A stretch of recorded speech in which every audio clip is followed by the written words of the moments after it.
breakaway, showtime, he scores!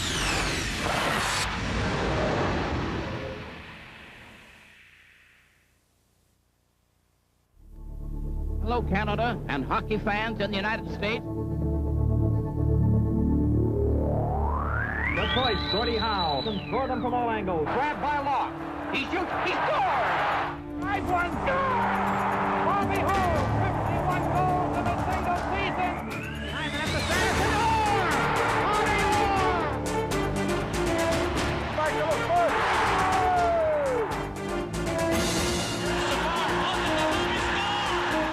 A sensational moment or moments. The line, that Fontaine shot, he scores!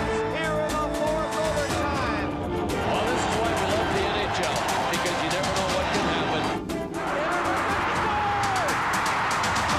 He's done it! Wayne Gretzky is the all-time points leader in the NHL!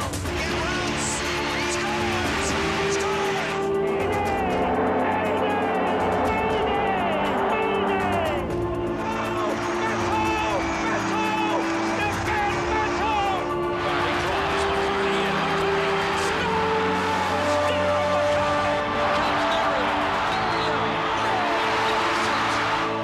Brought us a million memories.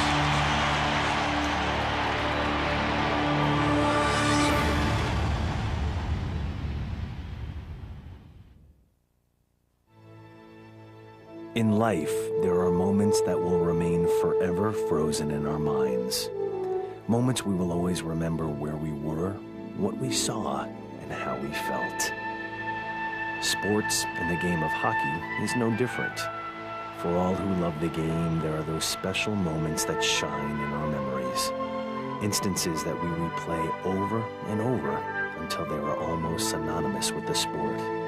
Whether it's an act of heroism to win the Stanley Cup, a milestone achievement, or a tearful farewell, every fan has memories of the game which are indelibly etched in their mind.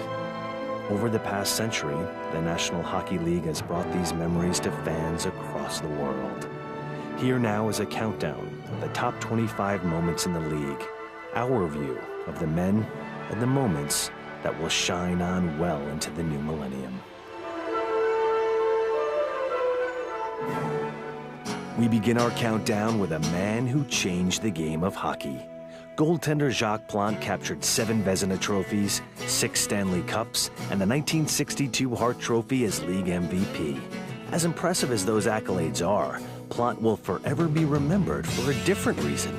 Somebody not wearing a mask seems inconceivable. It's like a football player not wearing a helmet. But until November 1st, 1959, there was nothing between a goaltender's face and the blazing speed of a slap shot. On that night, Plante was hit in the nose by a shot from Andy Babkate, forcing him to leave the ice for repairs. In those days, teams carried one goaltender, so the game was halted until Plante could return. Jacques would return, but under one condition. He wanted to wear a mask. His coach, the legendary Toe Blake, was opposed to the idea, but he had no choice if the game was to continue. Plante went on to win the next 10 games wearing his mask and never took it off. The look and technology has changed drastically over the years, but every time a netminder takes a puck off the mask and lives to tell the tale, they have Jacques Plante to thank. He sort of shook his head, checked the helmet, and was ready for the next shot.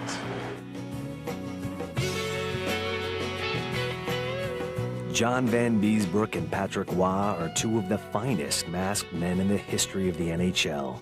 And on June 10th, 1996, they demonstrated their excellence with a goaltending showdown for the ages. It was the 4th game of the series that we were down 3-0 in, and it was one of those things where let's just put up a fight, show that we're not quitters.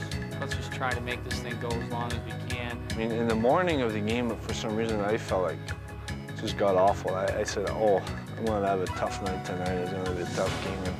And just when we got in a warm-up, for some reason, I just felt better and better. And then the game started, and I had a chance to make a few good saves and say, hey, it might turn to be a good game. Picked up by Gord Murphy, forehand wrister, saved by Roy, rebound, side of the net, the morning, jamming, Patrick Roy's got it. Out front with a shot, another one, Van Beesbrook stuck it again. Beesbrook's going to battle and battle it. And I said, I'm going to have to give less than 1 goal if we want to expect to win that game. As regulation came to an end, the goaltenders remained perfect. And as one overtime became two, neither man would yield. Deflected in the middle, Ozolek for the cup. Oh, that face broke! The light came on! The puck did not go in! One, Niedermeyer in front, the shot on Waugh, still loose! Patrick Waugh covers it under the crease! Forsberg comes from the middle, Forsberg sent it, Ozolek! Oh, what a save! I was behind John Van Beesbrook for most of that game, and seeing some of the glove saves that he made, wow, it really blew me away. Dropped it! Shot! Deflected off the crossbar! Young shot! It didn't go in! How did that not go in the net? You're trying to fight to stay dry and, you know, to keep your energy. It's amazing how the body takes over when you really get into a situation that tests your will. At the other end, Waugh had an answer for every Florida challenge. Then, he challenged his own team. We were sitting in the dressing room before the third overtime, and all of a sudden Patrick Waugh, who had at that time already faced high 50 shots, he got up and grabbed his stick and goes, "You know what, guys, you know, this is enough now." And coming from him at the time, it was comical. It was like, it really was, because we're all sitting there, you know, worrying about how we're going to hold up, and it threw everybody off, kind of. We all kind of laughed, and it was a good break in the, you know, of the tension. With Waugh's words fresh in their minds, the Avalanche finally put an end to this epic struggle. Saki held it in. Still held in. UE group shot. Score!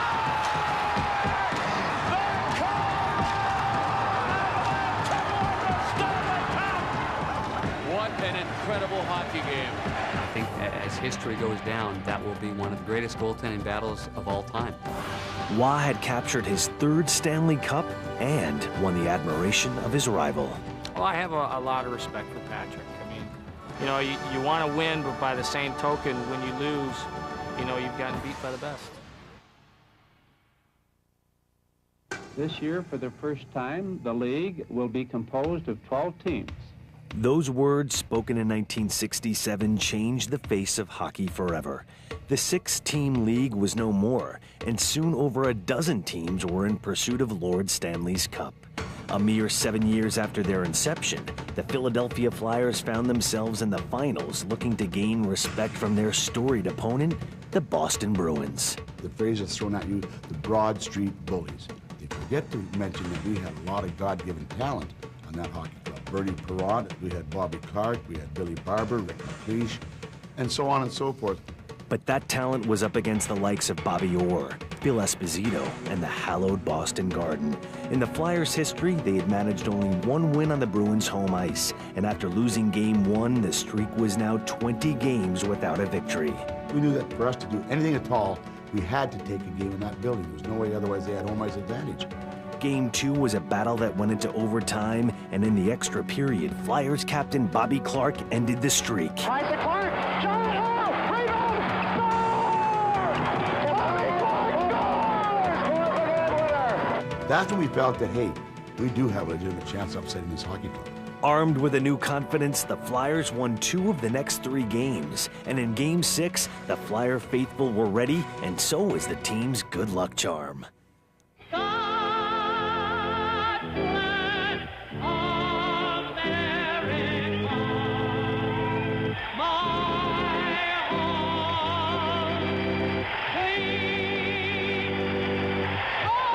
Their record when Kate Smith sang God Bless America was an astounding 36 wins and 3 losses. Feeding off the excitement, the Flyers struck first. Please control to DuPont. DuPont throws it and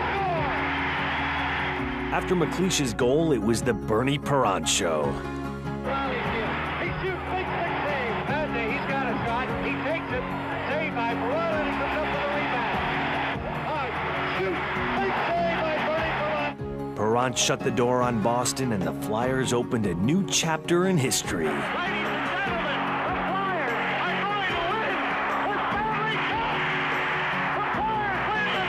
Cup. The Flyers win the Stanley Cup. The first expansion team to do it, winning the Stanley Cup in 6 games from this very tough, very competitive Boston Bruins team. Freddie Shero said it best after that game. He said, "You know what, fellas?" He said, "You will not realize what you have accomplished today until 10 years down the road. Fred sure was pretty right. Now when you sit down, look back over and say, oh, that was a pretty nice accomplishment. Penguin superstar Mario Lemieux has given us as many unforgettable memories as almost any player in the game. But one of his most incredible accomplishments has been largely forgotten. It was New Year's Eve, 1988, Pittsburgh hosting New Jersey, when Mario made history. Trying to cut the angle off Lemieux and Broughton. Lemieux in. Score! His 7th shorthanded goal of the year. They've got the full 2 minutes. Score! Mario Lemieux, the perfect trick. Goals at even strength, shorthanded, and on the power play gave Mario a unique hat trick. And when the Penguins were awarded a penalty shot, Mario had a chance to cash in again. That's it! 4 goals from Mario Lemieux, a penalty shot. 4 goals, 4 different ways, every way possible, except one. Front Lemieux shoots, he scores! Mario Lemieux has his 5th of the game. What a story for Mario Lemieux. Is he fantastic? The Memorial Auditorium in Buffalo was the site for one of the most bizarre chapters in hockey history. The Sabres were facing the Flyers in Game 3 of the 1975 Stanley Cup Finals when the extreme heat in the building caused a thick fog to form over the ice surface. There will never be anything that will duplicate the feeling of being out there in the fog. And what people don't understand is that the television viewers were looking through about 5 feet of fog because the cameras are set up. They're looking down on the ice, looking through the fog. To the players on the ice, we were at times looking through 100 feet of fog. We could see the shoulders and the heads of players and had to identify who we wanted to pass to and where the play was. Defensively, at times you had no idea where the puck was. Players were asked to get on the ice and skate around to lift the fog because that could momentarily lift it. I mean, it was one of the strangest things. I was broadcasting the games, but I was almost cast in the position during the fog games of saying, does anybody know what's going on down there? Because, you know, I just see a player flit here and there, and I really had no idea of exactly what was happening. The surreal atmosphere continued into sudden death when a hero emerged from the abyss. I saw René Robert's wind-up. I mean, you could see his stick come above the fog, and then he could see the puck because it was at his feet. Perreault coming to center, dumps it off the boards in the corner. Robert going after it, he scores! René Robert! And the Sabres win it again in overtime! Off the boards in the corner, Robert pounded it between the legs of René Perreault. We never saw the shot. René Robert never saw the puck go in. He did see himself launch it, and then destiny found its way, you know, along and piggybacking the puck between Bernie's pads. In 1951, the Montreal Canadiens and Toronto Maple Leafs played in the only Stanley Cup final where every game was decided in overtime. It was a thrilling 5-game series that provided hockey with one of its most memorable stories. Bill Barilko was a young, hard-hitting defenseman for Toronto when he scored the cup-clinching goal in Game 5. It would be the last game Barilko ever played. Over the summer, he was on a fishing trip, and his plane crashed, and he wasn't found for many years after that. 11 years after the crash, his body was found. That same year, the Leafs won their first cup since Barilko's death. With Boston superstars Bobby Orr and Phil Esposito playing in their prime, the Bruins tore through the 1970-71 season in record fashion. The National Hockey League record book serves as a testimonial to the 1970-71 Boston Bruins scoring machine. Phil Esposito had his 76th goal. Bobby Orr was the greatest player this game had ever seen. And here was the Montreal Canadiens starting the playoff year with a fellow named Ken Dryden, or as we like to even kid him today, Ken Who, in the nets. No chance. No way. Having played only 6 NHL games entering the 1971 playoffs, it was Dryden's experience at Cornell University that gave him an unexpected edge. Playing college hockey helped me a lot going into my first playoff series. Boston Garden was a familiar place. I had played ECAC championships in Boston Garden with college students making noise that Bruins fans make. Taps it ahead for Esposito. Cashman is open. Esposito's shot is blocked. And so stepping out into that very unfamiliar circumstance of a Stanley Cup playoff game in Boston Garden, it wasn't unfamiliar at all. It felt very comfortable. But he sure put the Bruins on edge. Green, hit of Busick, blocked by the long arm of Ken Dryden. I don't know if the Bruins are firing right into him, John, but the pad, the arm, the glove always seems to be there. The man resting atop his goal stick became a haunting vision for the Bruins. Or goes in. Behind Roberto McKenzie, quick save, Dryden. This Ivy Leaguer stunned the vaunted Bruins in 7 games, carrying the Habs to their most improbable championship. If you just add it all up, it would almost be like fiction. It was a year that, I don't care what happens, I'll never see the likes of that again. Los Angeles is a town of make-believe, where strange tales become reality, even at the rink. In 1982, Kings fans witnessed a game so bizarre that it could only have come from Hollywood. Those in attendance will never forget the Miracle on Manchester. The scene, the fabulous Forum. The cast, Wayne Gretzky and his high-flying Oilers, pitted against the lowly Kings, a collection of purple and gold who finished 48 points behind Edmonton in the standings. The stage, the Stanley Cup playoffs. As expected, the Oilers dominated from the outset. Here's Messier shooting, score! Mark Messier from the left wing. Gretzky steals it from Hardy. Silton and he shoots, score!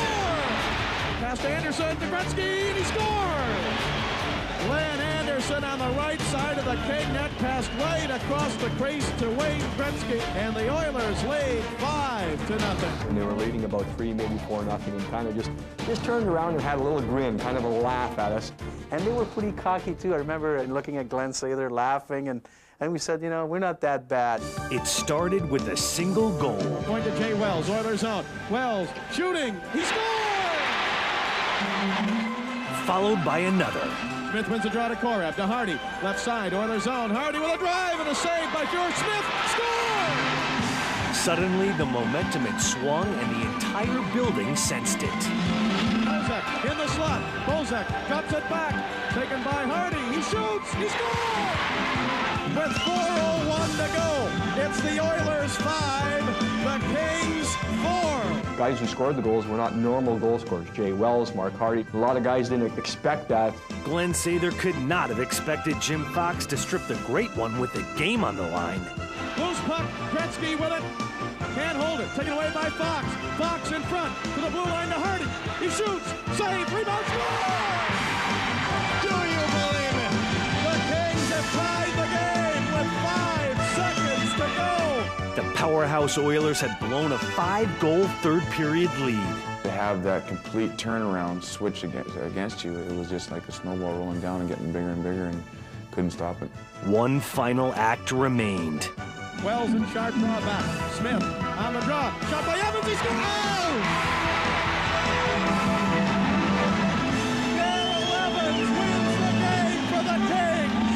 They came from behind to win it in overtime. My kids get to watch the video now and so on, and says, how did you guys do this? You know, it just all happened so quickly, you know what I mean? It was really amazing. Think about the Miracle on Manchester. It certainly is the end of the game and the celebration, the kind of just a little bit of a shock. I see it and I still don't believe it. When the Red Wings won the Stanley Cup in 1997, it was their first championship in 42 years. But the celebration proved to be short-lived. Broadcast reports tonight out of Michigan say that Vladimir Konstantinov of the Stanley Cup champion Detroit Red Wings is in serious condition after a one-car accident in suburban Birmingham. 3 members of the team, Konstantinov, another player, and one of the team's trainers, were injured when their limousine crashed into a tree. We were still at the golf course. We were just getting ready to take the Stanley Cup around town, and we got that tragic phone call. And then we all jumped in the cars and just went to the hospital. And on our way there, we drove by that spot where everything happened. And the limo was just crashed. And me and Doug Brown just terrifying what's happened to the guys. Hopefully they stay alive, and hopefully they survived. While they did survive, the void left at training camp a few months later served as a harsh reminder that Konstantinov and trainer Sergei Monatsikhanov would not be coming back. First of all, it's really hard to go to the camp and not seeing Vladdy and Sergei. It was tough to imagine how we're going to play without Vladdy. It was a huge hole to fill.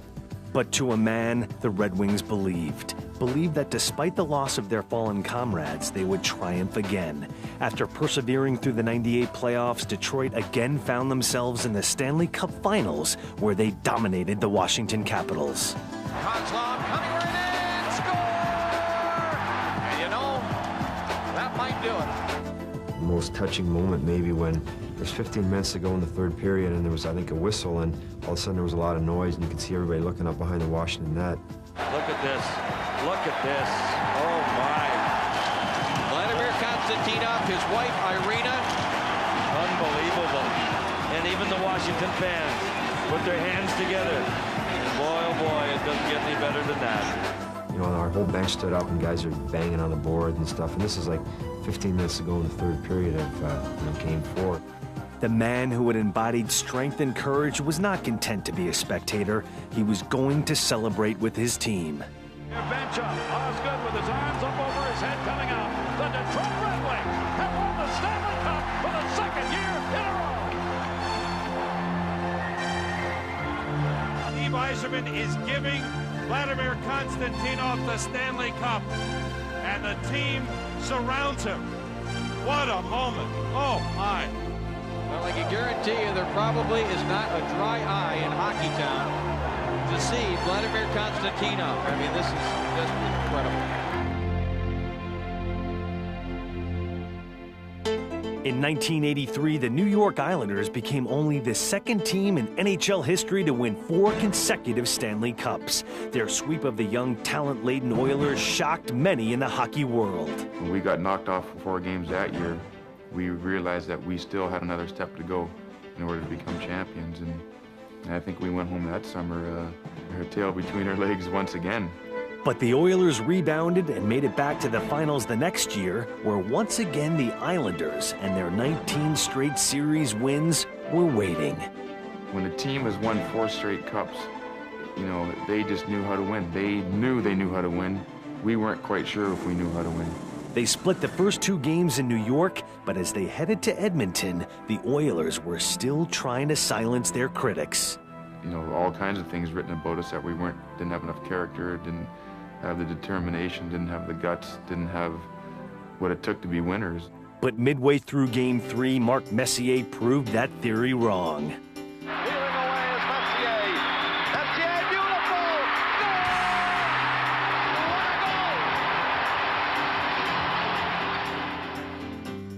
I think that's the play that gave Edmonton the confidence to go, because up till then they weren't really sure either. I thought maybe we could bluff our way through it.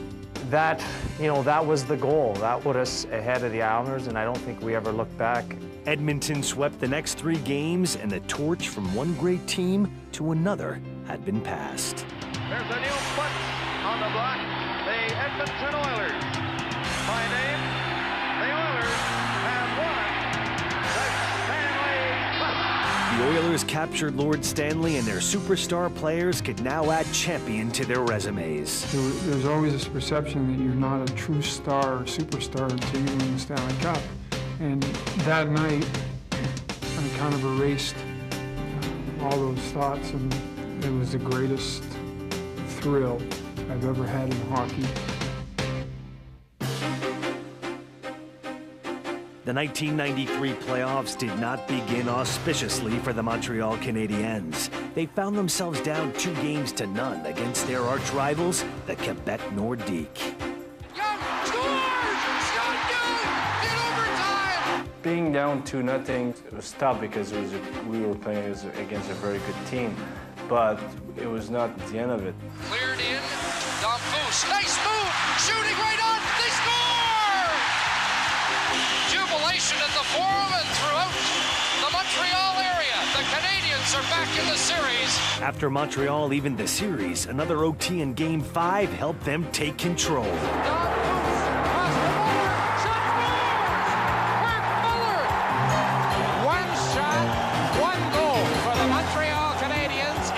overtime. After disposing of Quebec, Montreal enjoyed more success in sudden death against Buffalo. Fellows again, feeds the point. There's a shot. They score! The Canadians are ecstatic.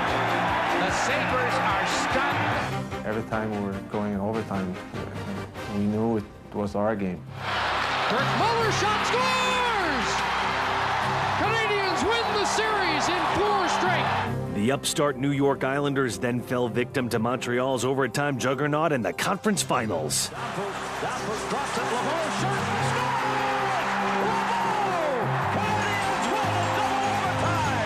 They were playing with a lot of confidence. When they were getting in overtime, you could tell that they were going to win the games. The Canadians have set a record, their 7th overtime win in one playoff year.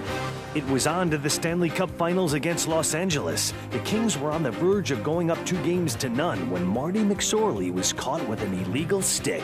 Eric Desjardins tied the game in regulation, and then Eric Desjardins scores! Montreal has won the game and tied the series! Those of us who follow around with the Montreal Canadiens just run out of words this playoff year to describe how this team does it. their miracle run continued when the series shifted to LA. He scores! The Canadians win the game in overtime again. Leclerc trying to back it in. He scores! John Leclerc for the second consecutive game has given the Canadians an overtime win. Their 10th overtime win in a row, 3-2 over the Kings. Montreal went on to capture their 24th Stanley Cup thanks to one of the most exhilarating rides in playoff history. Playoffs are playoffs, you know. When you get into playoffs, I mean, things happen, and that year something happened. Clutch pass, Graves to Messier. He shoots. He scores! Number 500! The 500 Goal Club, hockey's ultimate mark of goal-scoring prowess. In the 1990s, 13 men have added their names to this exalted list of hockey greats. But in the 1950s, it was a different story.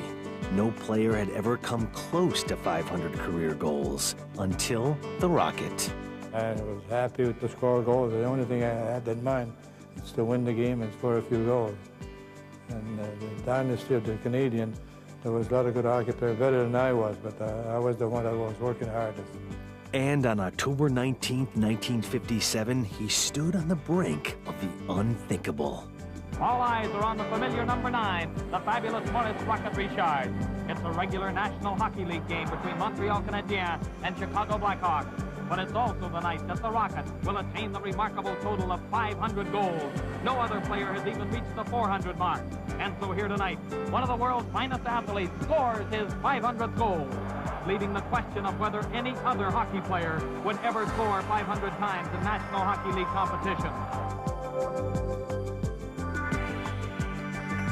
Hockey is a game of dreams, played by kids of all ages who dream of heroic performances on big nights.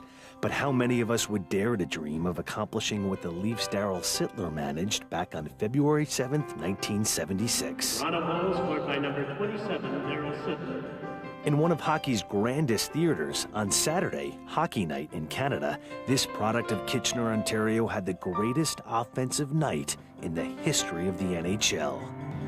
Darryl Sittler, 10 points, 6 goals against the mighty Boston Bruins with Dave Reese goal. Hockey Night in Canada broadcasted from coast to coast. We were national in the national spotlight. One of those unique things that I don't know why it happened. Every time I shot the puck, it went in. I had 10 shots on goal, 6 of them in the net. The goals came in all forms, from every angle. Wrist shots from the slot, slap shots from inside the blue line. On this night, Sittler could not miss, whether he was swatting pucks from midair or launching shots from behind the net. By the third period, it was clear that Ontario's native son was achieving more than just personal dreams. He was living out the dreams of an entire hockey-mad nation. Although he shared his night with fans everywhere, he shares his record with no man. The only record Wayne Gretzky doesn't have, I think, so it's proud to be a holder of that.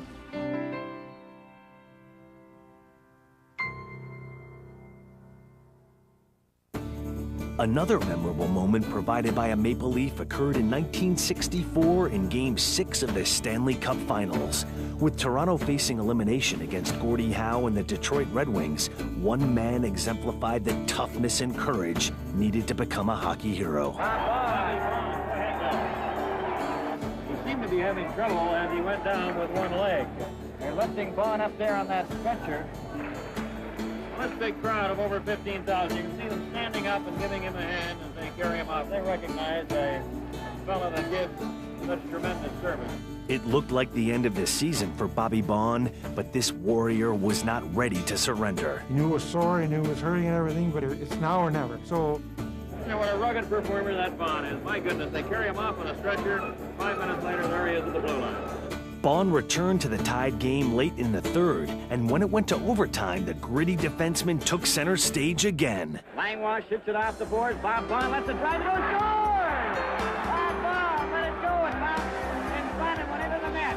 And it's all over. The series is tied. Bob, now on your injury, what happened, first of all, to you, and how did it happen? I blocked a shot in front of the net during killing the penalty. And then when I went into the face-off with Gordie Howe, I just heard a snap and it caved in underneath me. And I tried to get up and there's no way I could put any weight on it. They froze my leg then, and it's all right now. Of course, I can't feel it. They're breathing in it naturally. You have no idea what it is? Is it a ligament or a muscle or what? Oh, it could be a pinched nerve. But this was no pinched nerve. and the leg was broken, and came back out and scored the goal, and it was a mighty big goal for us. Heroically playing through his broken leg, Bond helped the Leafs force a Game 7, where Toronto captured their third straight Stanley Cup. At number 11, Philadelphia's Ron Hextall isn't the first goaltender in our countdown, but December 8, 1987 will live on as perhaps the single most memorable moment a goalie has ever had in the NHL. And Hextall able to clear it out. Boy, he could score a goal sometimes in a situation like this. Hextall is so strong in clearing. Traps it, here he goes, bidding for one. Here's the clear, here it is, he scores! Hextall scored a goal on the empty net, and you can see that, he is so strong at it. It's the first time in my 40 years being around this game that I've actually seen a goaltender do that. Officially, one goaltender is credited with scoring one, but not like this. No one has done it this way, shooting it. After winning a record fourth straight Stanley Cup in 1959, the powerful Montreal Canadiens looked to make it 5 in a row as they faced the Toronto Maple Leafs in the 1960 Stanley Cup Final. You know, we had a lot of trouble against them, and especially after winning 4 Stanley Cup, it was kind of hard to try to win the 5th one. It was a record at the time. But the finals would prove anything but difficult. The Canadiens swept the Leafs, winning an unprecedented 5th straight cup, a record which still stands today. I'm proud of it, and I'm sure all the players who are part of that team are proud of it. They say records are meant to be broken, but there's one that I hope is never broken. One of the greatest moments in the first half-century of the NHL occurred when Maurice "Rocket" Richard scored 50 goals in 50 games. This remarkable feat seemed insurmountable, but in 1980, New York Islanders scoring machine Mike Bossy was turning on the red light at a record pace. Bossy, shot, scores! Bossy was on a tear, even by his standards. Suddenly, the eyes of the hockey world were upon Long Island as he took aim at Richard's record. We didn't really get a lot of publicity. And the fact that if one of our players could do that, 50 goals in 50 games, it didn't look too good at the time. You know, he waited a little long to do it. In fact, Bossy fell into a slump and entered the final period of the 50th game, 2 goals short of the mark. We wanted him to really achieve this goal because he put so much pressure on himself to perform. Late in the third period, he scored number 49. And as time wound down, Bossy still had a chance.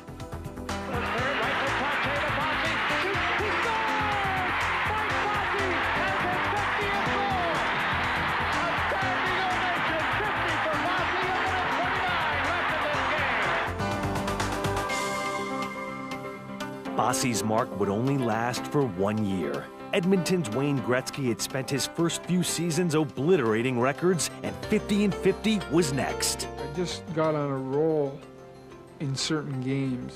I believe after 10 games, I had 10 goals in 10 games, and then I was like 14-11. Before I knew it, I had 45 goals in 38 games. But still, as the Oilers hosted the Flyers on December 30th, 1981, no one expected to see history made. Believe it or not, I scored the first goal. It was a weird goal. Charlie Huddy shot it off the backboards. It came to me, and I put it in the net.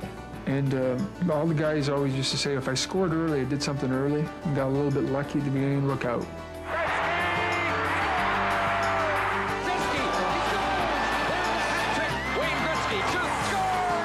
Suddenly, Gretzky was one goal away from a feat that not even he could have imagined.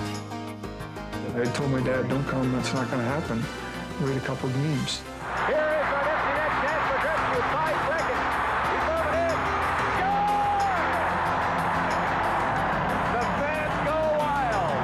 50 goals in 39 games. So when the 50th went in, I was probably more shocked than anybody in Canada. He's got 50 goals before anybody else got 30. In 1988, Edmonton had become the Camelot of Canada. Surrounded by his loyal knights, Lord Gretzky helped conquer the NHL by virtue of 4 crowns in 5 years. Going to be a tough chore. The Deeds home. The Edmonton Oilers. In a cruel twist, this would be Gretzky's final game in an Edmonton uniform, and all throughout Canada, the tears flowed. Promised mess I wouldn't do this. The unthinkable had happened. Wayne Gretzky was traded. The Oilers shipped the Great One to Los Angeles for draft picks, players, and cash. Canada's favorite son was gone. It was awful, just awful. And it was like somebody died, and I don't know that you can, it sounds crazy when you say it, but if you lived here at that time, that's exactly what it was like. Canada's loss was Hollywood's gain. Celebrity sports fans in LA now flock to the Forum to witness the Great One. The holder of 49 NHL records, number 99, Wayne Gretzky. 99 made hockey fashionable in Tinseltown, and with classic sports irony, he helped the Kings dethrone his former club in the 1989 playoffs. And there will be a new Stanley Cup champion this season. Gretzky's success had a major impact on the league. Now convinced that hockey could thrive in the Sun Belt, NHL owners set up shop throughout the American South and West, filling a half-dozen critical markets. I don't think there could be expansion as much as it is without the likes of a Wayne Gretzky. So it was his trade into the Sun Belt, not his long list of records, that may stand as Gretzky's biggest contribution to the game. He was a big part of where hockey is now today in the States. I mean, I don't think if he went to LA that there have teams in Dallas or Phoenix or 2 teams in Florida or, you know, the teams in California. But he made a big transition for the game and really catapulted it to a different level.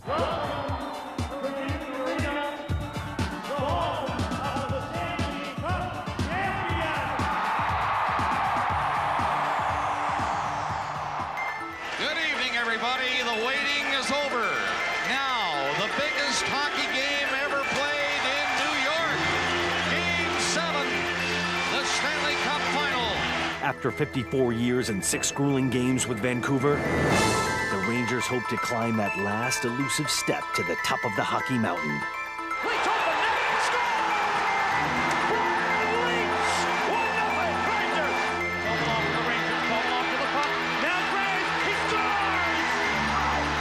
Since their last cup in 1940, the franchise had seemingly been plagued by a dreaded curse. Now, just when it appeared to be a thing of the past, Vancouver's Trevor Linden cut New York's 2-0 lead in half. The Rangers needed to respond quickly. Backhand shot, save, turnaround shot by Nolan, save, But the fans' euphoria subsided early in the 3rd period when Linden scored to make it 3-2. Pressure was on the Rangers because it was home ice and they had 54 years of history to deal with. It was the most tension-filled hockey game I've ever seen. Lowe takes the shot, hit the post! Hit the post! Hit the post! Can you hear of the breath of New York being held. 1.6 seconds. Here it is. The waiting is over. The New York Rangers are the Stanley Cup champions. And this one will last a lifetime. No more curses. This is unbelievable. Well, New York, after 54 years, your long wait is over. Captain Mark Messier, come get the Stanley Cup. The Messiah has delivered. He came to New York 3 years ago to deliver the Stanley Cup, and there it is. The Rangers would never have celebrated that Stanley Cup had they not survived an epic battle in the Eastern Conference Final against New Jersey. The Devils had won Game 5 in New York to take a 3-2 series lead and were poised to eliminate their heavily favored crosstown rivals. Rangers captain Mark Messier tried to derail their momentum with a bold prediction. This was headlines on all the sports sections in New York. Mark Messier said, "We will win Game 6. There's something about Mark Messier. It's almost as if he was genetically programmed to handle big situations. Well, it doesn't get bigger than this. The guarantee was meant for our players to wake up and to read the article and say, yeah, you know, we can go in there and win. You know, little did I know and forget that the Devils were going to read it and every other person in New York as well as the media. So, boom, it was in the paper, you know. So, you know, that's a little tough for him to go out and say that. Brodeur and the Devils were determined to make Messier eat his words early in Game 6. When you're down 2-0, you're praying that it's not over, that you're really not going to lose. You're sitting there saying, well, if this is it, what are we going to say? Now we've had such a wonderful year once again and not been able to do it. With the Rangers now on the brink of extinction, it seemed only a miracle could save them. Mark Messier comes. Rangers need one desperately. Kovalev all alone. Kovalev shot. He scores. They got one. Kovalev scored. That made it 2-1, and the building actually erupted, and we were in the Meadowlands. And I think that hurt the Devils' psyche and really raised the Rangers' psyche. we got ourselves on a roll, got skating, they got backing in, protecting the lead. And when you do that, it's only a matter of time. Kovalev moving in. Kovalev to Messier. Messier shot. Score! They tied the game! Mark Messier! We felt that they might have thought that they lost their chance to win and knew that they must be doubting themselves over there. Leach moving it in. Leach drops it. Kovalev again. Save Brodeur. Rebound. Score! Mark Messier gets his second goal. The Rangers lead 3-2. There is no greater theater than sports, and Mark Messier is writing the stuff of which legends are made. John McLean center for the empty net. Mark Messier, do you believe it? Do you believe it? He said we will win Game 6. He has just picked up the hat trick. When I was on the bench and I saw him shooting for the open net, I went, oh my God, you know, that's the best story you could ever wrote, you know, and he did it. At the start of the 1992-93 season, Mario Lemieux was at the peak of his powers. His Penguins were two-time defending Stanley Cup champions, and Mario was the game's most dominant force. But on January 12th, 1993, that all seemed to end. Well, it's very scary every time you hear the word cancer. And having to go through radiation 5 times a week and having to lay down there and having a mask on you, holding you down to the table, it was pretty scary the first couple times. Diagnosed with Hodgkin's disease, Lemieux's career was in doubt. But this was no ordinary athlete. While getting treatment, he resumed skating, and soon it became apparent that Mario would be back. The last day of my radiation treatment, we were playing in Philadelphia that night, so I went down to the hospital, got my last treatment, hop on the plane, played that night. Standing there, you know, getting our sticks done, and, you know, there was only about 6 or 7 of us down there with the trainers. And that's when he came in, and he came walking into the locker room and kind of just shocked us all. Tocchet's up in it by Galley. Play continues back to Lemieux. Lemieux comes in, shoots and scores! Mario Lemieux drills it in, his 40th of the year. With a goal and an assist in his return, Mario was back. But simply being back wasn't good enough.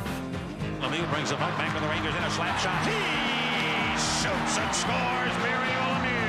In the 23 games Mario had missed, Buffalo's Pat LaFontaine had taken over the league lead in scoring, but Lemieux was on a mission. Here comes Lemieux. He scores! We're pretty good friends with him, so we could kind of say, Mario, you're 10 points behind him, and he just kind of like nod and say, we'll see what happens. But he knew he was going to catch him. Cross-ice hatcher broken up by Murphy. Leading Lemieux. Here he comes. Number 4. Well, here's Lemieux. Here, number 5. Back into the Rangers Z. Walks in on goaltender Rickard. He backhands it. And he gets it stamped. Mario Lemieux with his 5th goal of the game. We're giving Mario Lemieux a standing ovation here in New York. The hockey fans have stuck around to witness NHL history and witness an unbelievable performance by the greatest player in NHL history. By the time the season was over, Mario had won the scoring title, the MVP, and written one of the most remarkable chapters in the history of the game. Thank you very much. This is certainly a great honor. This year was certainly a very tough year for myself and my family. Certainly want to take this opportunity to thank all the fans across the National Hockey League who have supported me really when I needed it back in January. Thank you for all your letters and cards and support, and see you next year, I guess. Thank you. 8 years after a franchise was born, a team was on the threshold of greatness. But going into Game 6 of the 1980 Stanley Cup Finals, the New York Islanders had not lived up to anyone's expectations. We were known as chokers, the team that couldn't win the big games, because we got beat by the Rangers and Toronto in the previous years. But on May 24th, 1980, it looked like the New York Islanders would finally win the big game. I had scored a goal in the last minute in the second period, and sure enough, we were ahead 4-2. We came in, everyone was high-fiving each other, they were hugging each other. I mean, we were there, we were done. But the tough Philadelphia Flyers weren't ready to give up. Dupont shot, deflects, they score! It's a tied-up game, 4-4. As overtime loomed, the Islanders once again felt the noose tighten. Why did we do this to ourselves? Because, what was going to happen next is if we lose the game, we're going back to Philly for Game 7. Fat chance. So sitting in the dressing room, I think that was really the only thing on our minds was we have to win this. It's our only choice at this point. Someone said in the room, okay, who's going to be the hero? And then the room, I am. By the time the overtime period was ready to go, we were ready to go also. And in overtime, they had their chance to erase their label as chokers when Lorne Henning picked up the puck at center ice. This is a play we'd worked on for a couple of months in practice, crisscrossing and things. They could do it blindfold, but it never really worked well in the game. I see Lorne Henning carry the puck, and I can see it develop. We see it in practice every day because I'm the defenseman. Lorne Henning does this with the puck, and then the defensemen are kind of like, all the while, Tonelli's breaking here, so he brings the defenseman to him, just a little flip pass to Tonelli. And we made a big crisscross, and it seemed to slow up their defense just a little bit, just a split second that it needed for Bobby Knight to get in the clear. And all I had to do was throw the pass to Bobby Knight. The only decision I had to make was, do I stop it in deke or do I deflect it? From that point on was just history. Coming in with Nystrom. Tonelli to Nystrom. He scored! Bob Nystrom scores the goal. The Islanders win the Stanley Cup. Which goes to show you, I guess, sometimes practice does work out. The Boston Bruins started building for the Stanley Cup when Bobby Orr was 12 years old and they signed him to a contract. He was a prodigy from the very beginning. And even though the Bruins hadn't won a championship in a generation, Boston fans were convinced that it was Bobby Orr's destiny to bring them home a cup.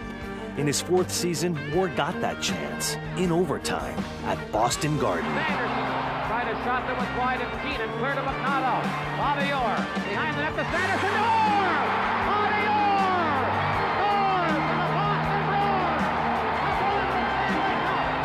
As Bobby Orr, their 22-year-old sensation, scores after 40 seconds of overtime. The love love affair between a town and a team has never been greater. There's a happy fan. He's kissing Bobby Orr. The only bond stronger was that between Bobby and his teammates. This team, unbelievable. The guys that are hurt, they're out yelling for us between periods. They're in the stands, they're fighting for us. The guys that are playing, goaltending, put everything together. Just a great bunch of guys. It must be great to be 22 years of age and wear the colors of the Boston Bruins and be the man that scored the overtime goal to bring the Bruins their first Stanley Cup. Their first Stanley Cup in 29 years on a goal that is still being talked about today. That goal is what made hockey in Boston, I think, for especially the younger kids and myself. And you can ask any guy that grew up in Boston, that's the one thing they'll say they remember more than anything. I'd like to tell you that I saw those legs open and I turned the puck up on its edge and I put it between those legs, but all I was doing, I received it on my stick. I just put it on net. Like I tell Bobby, I said, well, the season was over and you were still flying. I'd already showered before he landed. For a superstar whose career was cut far too short, Orr's magical flight lives on forever. And now, our #1 moment in the history of the game. Who else would provide it but the man who has become synonymous with greatness in the game of hockey, Wayne Gretzky. And of all the great one's milestones, one stands greater than them all. I think when he scored his, 802 goal, it was something that, kind of, wow, he scored that many goals. You don't realize until, he breaks a record or something. Since his first days in the league, he had taken the game by storm, scaling unreachable heights with ease. I was 18 or 20, and it was all going so fast that I really didn't relish in it. I didn't kind of sit back and say, wow, that's really neat, or that's really special. I just I did it. But entering his 15th season, it was not the same Wayne Gretzky who chased hockey's unbreakable record, Gordie Howe's 801 regular season goals.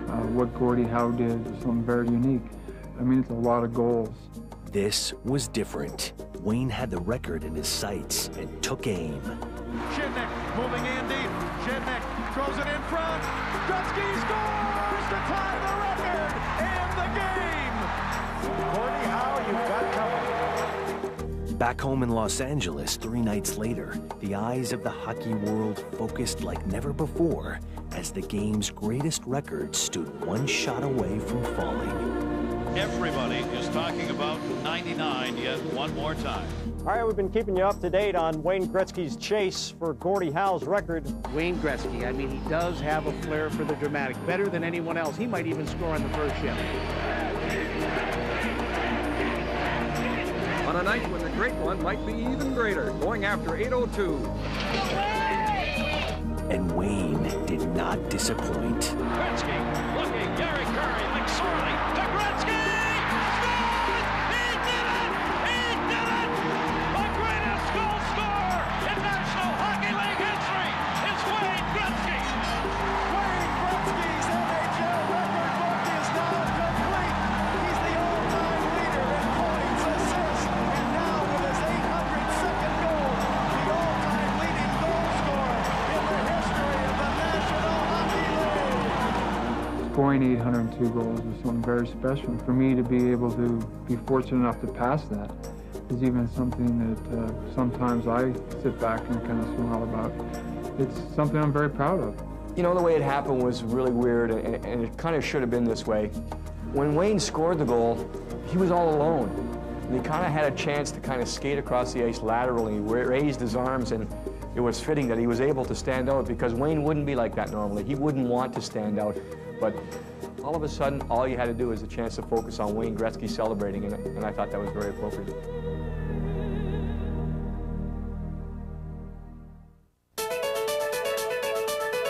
Gretzky had it, lost it. Eisenman picks it up. Eisenman moving, blue line chance.